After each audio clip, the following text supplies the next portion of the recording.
इमरान खान साहब के बड़े स्ट्रेट फॉरवर्ड बयान आते हैं आसिम मुनीर के बारे में।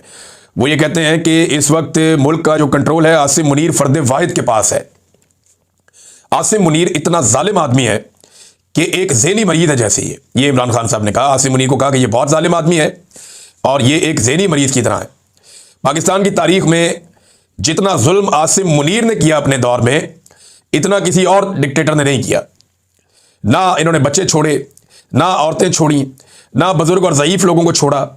फिर डॉक्टर यास्मीन राशिद की इमरान खान साहब ने जेल में एग्जाम्पल दी, क्योंकि वो अपनी बहन एक बहन से वो मिले उस्मा खानम से, तो वो बता रही हैं सारी बातें बाहर आकर कि डॉक्टर यास्मीन राशिद केस की उन्होंने मिसाल दी इमरान खान साहब ने कि वो कब से जेल में है और उनका कसूर क्या है। सिर्फ यही कसूर है कि उन्होंने कहा कि जी मैं पाकिस्तान तहरीक-ए-इंसाफ को नहीं छोड़ूंगी, और जिन लोगों ने छोड़ दिया पाकिस्तान तहरीक-ए-इंसाफ को उन्हें आम माफी दे दी गई। बुशरा बीबी क्योंकि इमरान खान साहब के साथ डट के खड़ी हो गई तो उन्हें कहते तन्हाई में रखा हुआ है। अब ये अपनी कुर्सी की खातिर कुछ भी कर गुजरेगा। ये आसिम मुनीर के बारे में इमरान खान साहब ने कहा कि आसिम मुनीर साहब अपनी कुर्सी की खातिर, वैसे कुर्सी का जो पुरानी एक आईनी मुद्दत है जो हमेशा से हमारे मुल्क में राइज है, उसके मुताबिक आसिम मुनीर साहब के 3 साल अब पूरे हो गए।